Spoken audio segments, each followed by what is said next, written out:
कार्यक्रम के पुण्यार्जक परिवार हैं Shri Parasnath re rolling mills limited, Durgapur 1, Vardhaman, Paschim Bangal. Amita Jain, wife of Anil Kumar Jain. Sangeeta Jain, wife of Vipin Kumar Jain. Rishabh Jain, Shubham Jain, Alka Jain, Srishti Jain एवं समस्त जैन परिवार, दिल्ली। स्वाध्याय महिला मंडल बड़ा मंदिर एवं महिला मंडल मंदिर जी, मुशर्रफन, जयपुर। प्रकाश पद्मन्ना मुगड़ी, शैला प्रकाश, अनूप प्रकाश, प्रांजल जतिन मेहता, केवल जतिन मेहता, यशवंत नगर, कोल्हापुर, महाराष्ट्र। डॉक्टर निर्मला कोठारी एवं कल्याण मित्र स्वाध्याय ग्रुप, पुणे। स्वर्गीय श्रीमती कांति देवी जैन, वाइफ ऑफ स्वर्गीय श्री राजाराम जैन की पुण्य स्मृति में पुत्र वधू श्रीमती वीना जैन, वाइफ ऑफ श्री सुभाष चंद्र जैन। पौत्र वधू श्रीमती निधि जैन, वाइफ ऑफ श्री आशीष जैन। प्रपौत्र आर्जव जैन, दीप्तिगंज, मुरादाबाद। माणक चंद, कमला देवी, राकेश, नीतू, ऋषभ एवं आयुषी मुशरफ, B123, सेठी कॉलोनी, जयपुर, राजस्थान। जय जिनेन्द्र। 8 कम मुके 8 गुण अणुव में सिद्धे 8 पुड़ विड़ि विठे निट्टिय कज्जेय वंदि मोणिच्चम। पंच परमेष्ठी भगवान की जय। पिछली ज्ञानशाला में हमने जो 3 प्रकार के लिंगों की चर्चा की, पहला जिनलिंग नग्न दिगंबर अवस्था, दूसरा उत्कृष्ट श्रावकों का जो क्षुल्लक एलक पद की अवस्था, तीसरा जघन्य स्थान में स्थित ऐसे आरिका और क्षुल्लिका पद। इस प्रकार जिन शासन में 3 लिंग होते हैं। आइए उसी क्रम में जो सबसे पहला लिंग है निर्ग्रंथ दिगंबर, उसमें मुनि महाराज किस रूप में होते हैं, किसको ग्रहण करते हैं, किसका वो त्याग करते हैं, उनके कौन कौन से उपकरण कहे गए हैं, उसे हम समझते हैं। ओवियरणम जिणमग्गे लिंगम जहजाद रूवमिदि भणिदम गुरुवयणम पिय विणो सुत्तज्जयणम चणेदिठम।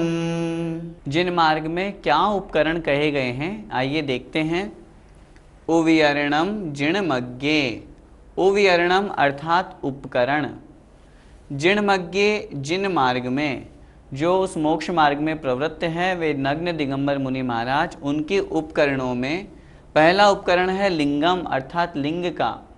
कैसा रूप है? जहजाद रूवम इदि भणिदम। जहजात अर्थात यथाजात, जैसे उत्पन्न होते हैं। उत्पन्न होते समय जैसे शरीर पर किसी प्रकार का कोई परिग्रह नहीं, एक कपड़ा मात्र, एक धागा भी जिनके शरीर पर नहीं है, ऐसे नग्न दिगंबर अवस्था, वह रूप इस प्रकार भणिदम अर्थात कहा गया है। यह पहला उपकरण। दूसरा गुरुवयणम पिय, और गुरुवयणम गुरु के वचन, जो निर्ग्रंथ दिगंबर गुरु हैं, आचार्य महाराज हैं, उनके द्वारा जो कथन किया गया, उनके द्वारा जो उपदेश दिया गया, वह गुरुओं के वचन। यह अर्थात और विनयो अर्थात विनय, अपने से अधिक गुणवान के प्रति विनय को प्रकट करना, सम्मान आदर भाव प्रकट करना, यह कहलाता है विनय। सुत्तज्जयणम च निदिठम, च अर्थात और, सुत्तज्जयणम सूत्रों का अध्ययन। सूत्र अर्थात आगम शास्त्र, जो निर्ग्रंथ दिगंबर आचार्यों के द्वारा प्रणीत हैं, रचित हैं, ऐसे उन शास्त्रों का अध्ययन करना, उनको पढ़ना पढ़ाना। इस प्रकार सूत्रों का अध्ययन, आगम का स्वाध्याय करना, यह चौथा उपकरण इस प्रकार निदिठम कहे गए हैं। इस गाथा में आचार्य भगवान कुंद कुंद स्वामी महाराज जिन मार्ग में अर्थात मोक्ष मार्ग, जो उस जिन मार्ग में लगे हुए हैं, उनके कौन कौन से बहिरंग उपकरण हैं, उनकी चर्चा कर रहे हैं। आइए एक बार फिर से समझते हैं। पहला उपकरण कहा गया जो यथाजात रूप का जो लिंग है, अर्थात नग्न दिगंबर अवस्था। मतलब जिन मार्ग पर लगने के लिए सबसे पहला उपकरण, सबसे पहला यदि हमें कोई सहायक है तो वह है यथाजात रूप, नग्न दिगंबर रूप। उसको धारण किए बिना उस मार्ग पर आगे प्रवृत्ति नहीं होगी। दूसरा गुरुवयणम, उस रूप को धारण करके अपने आचार्य भगवान, अपने गुरुओं के प्रति जो उन्होंने हमें जो वचन कहे, जो उन्होंने हमें उपदेश दिया, उनको ग्रहण करना।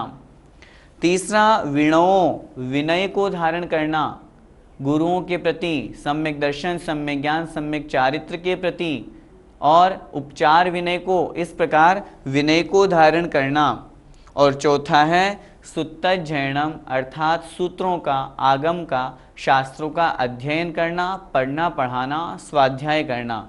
इस प्रकार बहिरंग रूप से ये जिन मार्ग के उपकरण कहे गए हैं। भैया जी, यहाँ पर उपकरण से क्या तात्पर्य है? उपकरण अर्थात उपकार करने वाले, जो निर्बाध रूप से, बाधा से रहित होकर के सहायक होते हैं, उन्हें उपकरण कहते हैं। ये जो चारों चीज़ें हैं, ये मोक्ष मार्ग में उपकारी हैं। इनके बिना मोक्ष मार्ग नहीं है। जिन मार्ग में, मोक्ष मार्ग में ये उपकार करने वाले हैं, इसलिए इनको उपकरण कहा। सबसे पहला नग्न दिगंबर रूप, उसके बिना मोक्ष मार्ग नहीं, उसके बिना जिन मार्ग नहीं। दूसरा गुरुओं के वचन, उनका उपदेश। तीसरा विनय, उनके प्रति सम्मान, आदर भाव। और चौथा सूत्रों का अध्ययन, आगम का पठन पाठन, शास्त्रों का पठन पाठन। तो इस प्रकार ये चारों के चारों उपकरण कहे गए हैं, उस मोक्ष मार्ग में लगे हुए जीव के लिए उपकारी हैं, इसलिए इनको यहाँ पर उपकरण नाम दिया गया। भैया जी, जिन मार्ग में गुरु के वचन किस प्रकार उपकारी हैं? अकेले स्वयं ही शास्त्रों का अध्ययन करके तद्रूप आचरण होना बड़ा मुश्किल है। हमने शास्त्र पढ़ लिया, लेकिन वहाँ पर हमको समझ में नहीं आया, तो हम कैसे उस चर्या का पालन करें? इसलिए गुरु हमारे जीवन में एक महत्वपूर्ण स्थान रखते हैं, और वे गुरु महाराज जब उपदेश देते हैं, तब निश्चित रूप से उनका उपदेश हमारे द्वारा ग्रहण करने योग्य होता है। जैसा कि अभी हमने आपको बताया, आचार्य श्री उन नवीन दीक्षा ग्रहण करने वाले मुनि महाराजों को मूलाचार पढ़ाते हैं, और पढ़ाते समय एक एक बात को बहुत अच्छी तरह से समझाते हैं। वहाँ जो ग्रंथ में लिखी हुई है, उन बातों को तो समझाते ही हैं, साथ में ही उसमें और किस तरह से कठिनाइयाँ आ सकती है, उन्होंने जो अपने जीवन में अनुभूत की है, उन कठिनाइयों को भी बताते हैं। देखो, यहाँ ऐसा लिखा हुआ है, ऐसा करने पर इस तरह की विपत्ति आ सकती है, लेकिन हमें घबराना नहीं है, हमें इस तरह का मार्ग अपनाना है। यदि इस तरह की स्थिति आ जाए तो हम ये अपवाद मार्ग भी ग्रहण कर सकते हैं, लेकिन बस उस अवस्था तक, उसी समय तक के लिए, हमेशा के लिए नहीं। इस तरह से गुरु हमें कदम कदम पर सहारा बनते हैं। यदि गुरु के वचन नहीं हो तो जिनलिंग को धारण करने का कोई मतलब ही नहीं रहेगा। मात्र नग्न दिगंबर अवस्था प्राप्त कर लिए, पिछी कमंडल रख लिए, शास्त्रों का अध्ययन नहीं है, ज्ञान नहीं है, गुरु के वचन हमारे पास में नहीं है, गुरु आज्ञा हमारे पास में नहीं है, तो वह जिन लिंग, वह मोक्ष मार्ग का जो प्रथम स्वरूप है, वो किसी भी काम का नहीं रहता है। इसलिए गुरु हमारे लिए सर्वोपरि है। उनके वचनों को, उनके उपदेश को हमें मंत्र रूप में स्वीकार करके उस रूप आचरण करना चाहिए, जिससे उस प्रथम लिंग, प्रथम उस नग्न दिगंबर अवस्था को हम अच्छी प्रकार से चर्या रूप में पालन कर सकें। यहाँ जिनलिंग मोक्ष मार्ग की बात चल रही है, और वहाँ विनय एक बहुत महत्वपूर्ण उपकरण है। आचार्यों ने लिखा, विनयो मोक्षद्वारो, अर्थात विनय मोक्ष का द्वार है। अपने जीवन में विनय को धारण करना बहुत आवश्यक है। एक प्रसंग मुझे याद आ रहा है। एक बार कटंगी में मुनिश्री समय सागर जी महाराज थे, विराजमान थे। संयोग से कोई श्रावक वहाँ पहुँचे और उनको नमोस्तु करके उनसे चर्चा करने के पश्चात बोले, महाराज अब हम क्षमा सागर जी महाराज जी के पास जा रहे हैं। तब मुनिश्री समय सागर जी ने पिछी उठाई और कहा, क्षमा सागर जी महाराज जी को हमारा नमोस्तु कह देना। श्रावक के मन में विचार आया, महाराज जी वो तो दीक्षा में आपसे छोटे हैं, फिर आपने उनको क्यों नमोस्तु भिजवाया? मुनिश्री समय सागर जी महाराज मुस्कुराते हुए उत्तर दिए, भले ही दीक्षा में छोटे हों, लेकिन ज्ञान में तो मुझसे बड़े हैं। विचार हमको करना है, चाहे भले ही ज्ञान में समय सागर जी बड़े हैं, दीक्षा में छोटे हैं क्षमा सागर जी महाराज, लेकिन फिर भी अपने से छोटों के प्रति, बड़ों के प्रति, उस रूप के प्रति, उस लिंग के प्रति विनय को धारण करना, मान कषाय का अभाव होना।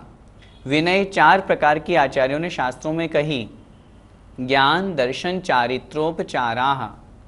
सबसे पहला ज्ञान विनय, सम्यक ज्ञान की विनय करना, सम्यक ज्ञान के कारणों की विनय करना और सम्यक ज्ञान को धारण करने वालों की विनय करना। सम्यक ज्ञान, किस प्रकार सम्यक ज्ञान की विनय? मुझे सम्यक ज्ञान की प्राप्ति हो जाए, कैसे भी करके मैं अपने जीवन में सम्यक ज्ञान प्राप्त कर लूँ, उसके प्रति बहुमान जागृत होना। सम्यक ज्ञान में जो कारण हैं, ऐसे ये शास्त्र, जिन आगम, जिन सूत्र, गुरु महाराज के वचन, उन सभी के प्रति विनय करना, उनका सम्मान करना, उनका पठन पाठन करना और जो सम्यक ज्ञान को धारण किए हुए हैं ऐसे सम्यक ज्ञानियों की विनय करना। दूसरा दर्शन, सम्यक दर्शन की विनय करना, सम्यक दर्शन के कारणों की विनय करना और सम्यक दर्शन को धारण करने वाले ऐसे सम्यक दृष्टि जीवों के प्रति बहुमान जागृत होना, उनकी विनय करना। सम्यक दर्शन, मुझे सम्यक दर्शन प्राप्त हो जाए तो मेरा यह जीवन सफल हो जाए, ऐसे उस सम्यक दर्शन के प्रति बहुमान जागृत करना और उसको ग्रहण करने के लिए निमित्त प्रयास करना। जिन्होंने सम्यक दर्शन प्राप्त कर लिया है ऐसे उन सम्यक दृष्टि जीवों के प्रति विनय का भाव होना। देखो, भगवान जिनेंद्र देव की ये प्रतिदिन पूजा भक्ति करता है, शास्त्र स्वाध्याय करता है, कितना भद्र परिणामी है, उस जीव की विनय करना। और जो सम्यक दर्शन को प्राप्त कराने वाले उपकरण हैं, जैसे जिनबिंब, जिनके दर्शन से सम्यक दर्शन प्राप्त होता है, उनकी विनय करना। और इसी प्रकार सम्यक चारित्र की विनय करना, सम्यक चारित्र को धारण करने वालों की विनय करना और सम्यक चारित्र को धारण करने में जो निमित्त हैं उनकी विनय करना, यह सम्यक चारित्र की विनय कहलाती है, जिसके अंतर्गत अपने से छोटे अथवा बड़े जो मुनि महाराज होते हैं, जो चारित्र का पालन करने वाले होते हैं, उनकी भी विनय की जाती है।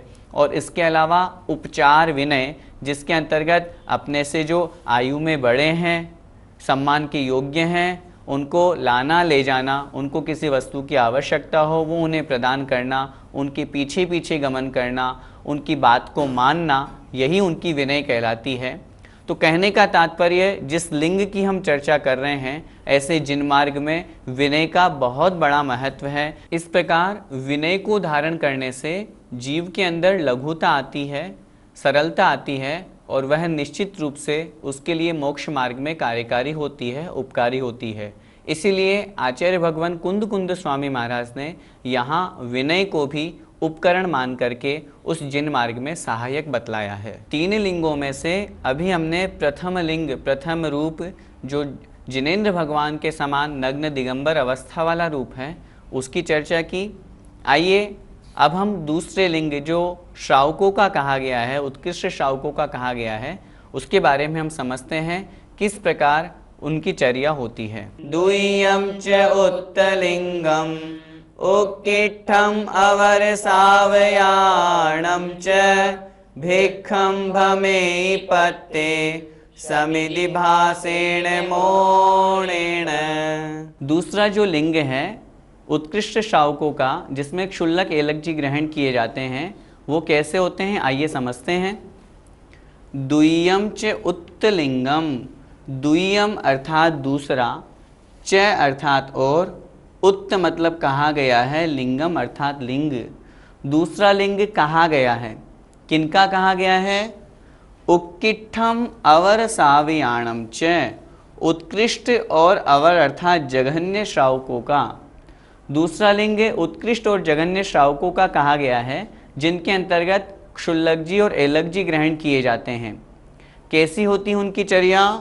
भिक्कम भमेयि पत्ते, भिक्कम अर्थात भिक्षा के लिए, भमेयि भ्रमण करते हैं, पत्ते पात्र लेकर के, भिक्षा के लिए अपने हाथ में पात्र लेकर के वे भ्रमण करते हैं। समिधि भासेण मोणेण, भाषा समिति के द्वारा अथवा और मौणेण अर्थात मौन पूर्वक। वे क्षुल्लक जी एलक जी जो दूसरे लिंग के धारी कहे गए हैं, वे अपने हाथ में पात्र लेकर के मौन पूर्वक और भाषा समिति से भिक्षा के लिए अर्थात आहार ग्रहण करने के लिए, भोजन ग्रहण करने के लिए भ्रमण करते हैं और फिर उस भ्रमण करते समय जहाँ उनको विधि मिलती है वहाँ पर उस भोजन को वो स्वीकार करते हैं। इस प्रकार की जो चर्या होती है वो दूसरे लिंग के धारी क्षुल्लक एलक की समझनी चाहिए। आइए फिर से समझते हैं। द्वियम अर्थात दूसरा, च मतलब और, उत्त अर्थात कहा गया है, लिंगम अर्थात लिंग, दूसरा लिंग कहा गया है। किनके लिए कहा, किनको कहा? उक्किठम अवर सावयाणम च, उत्कृष्ट और जघन्य श्रावकों का। जो अभी हमने चर्चा की 11 प्रतिमाओं को धारण करने वाले जो उत्कृष्ट श्रावक हैं, जो 10 प्रतिमा को धारण करने वाले श्रावक हैं, वे श्रावकों का जो लिंग है 10वीं 11वीं प्रतिमा को धारण करने वाले क्षुल्लक जी और एलक जी, उन मुनि महाराज का, उन क्षुल्लक महाराज और एलक महाराज का दूसरा जो है वह लिंग कहा गया है, रूप कहा गया है, जो कि भिक्षा के लिए पात्र लेकर के भ्रमण करते हैं। समिधि भाषेण मौणेण अर्थात भाषा समिति के द्वारा, समिति अर्थात यत्नाचार पूर्वक प्रवृत्ति करना, भाषा के अंतर्गत हित मित और प्रिय वचन, ऐसे वचनों के साथ में मौनेण मौन लेकर के, मौन ग्रहण करके, किसी से कोई बातचीत नहीं, इस प्रकार की चर्या को ग्रहण करके जो भोजन ग्रहण करने के लिए पात्र लेकर भ्रमण करते हैं वह दूसरा लिंग उन क्षुल्लक और एलक का कहा गया है। भैया जी, ये भाषा समिति और मौन पूर्वक ये दो बातें क्यों कहीं? इस गाथा में हम जो चर्चा कर रहे हैं वह है दूसरा लिंग उत्कृष्ट श्रावकों का, जिसमें क्षुल्लक और एलक महाराज ग्रहण किए जाते हैं। वर्तमान में क्षुल्लक महाराज की जो परंपरा आहार विधि की जो हमारे सामने प्रचलन में है, आगम में जो क्षुल्लक की आहार विधि कही गई है वो उससे भिन्न है। शास्त्रों में तो लिखा है कि जो क्षुल्लक महाराज होते हैं वो अपने हाथ में पात्र लेकर के, जहाँ उनके आहार की व्यवस्था होती है, निशान बने होते हैं, चौके लगे हुए होते हैं, वहाँ वो मौन पूर्वक जाते हैं और वहाँ पहुँच करके मात्र धर्म लाभ इस तरह बोलकर अपने पात्र को आगे कर देते हैं। चौके वाला व्यक्ति आकर के उसमें उन क्षुल्लक महाराज को भोजन उनके पात्र में रख देता है।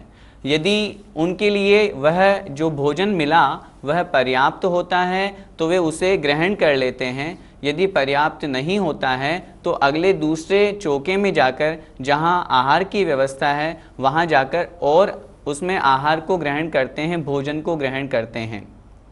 वर्तमान में जो पड़गाहन के द्वारा क्षुल्लक महाराज चौके आदि में आहार ग्रहण करने जाते हैं, यह विधि कहाँ से कब से प्रारंभ हुई मालूम नहीं।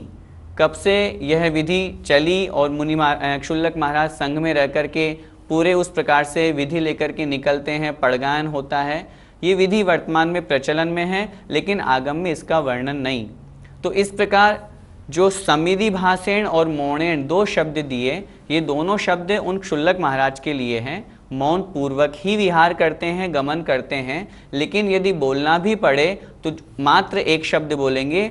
समिधि भाषेण से तात्पर्य सिर्फ धर्म लाभ, एक शब्द बोल दिया, उस भाषा समिति का प्रयोग करते हुए वो आहार ग्रहण करते हैं। उत्कृष्ट श्रावकों में जहाँ हमने क्षुल्लक और एलक इन दो पदों को ग्रहण किया, जब हम प्राचीन शास्त्र प्रथमान युग की चर्चा करते हैं वहाँ हम देखते हैं कि एलकों की कोई चर्चा नहीं।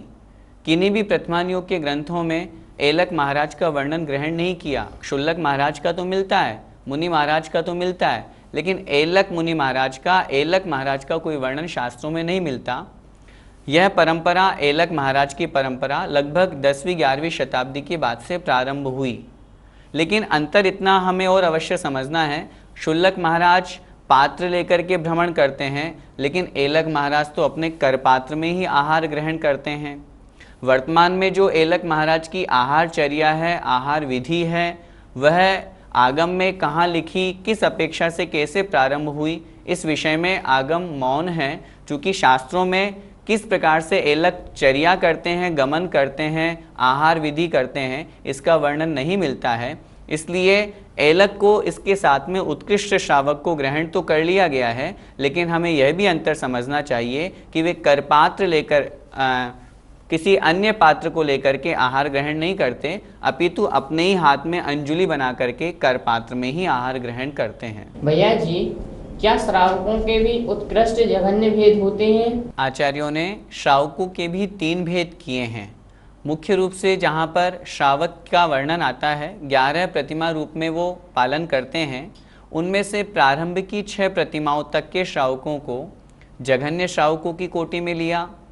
7वीं, 8वीं और 9वीं इन 3 प्रतिमाओं को धारण करने वाले श्रावकों को मध्यम श्रावक की कोटि में लिया और 10वीं और 11वीं इन 2 प्रतिमाओं को धारण करने वाले श्रावकों को उत्कृष्ट श्रावक की कोटि में लिया।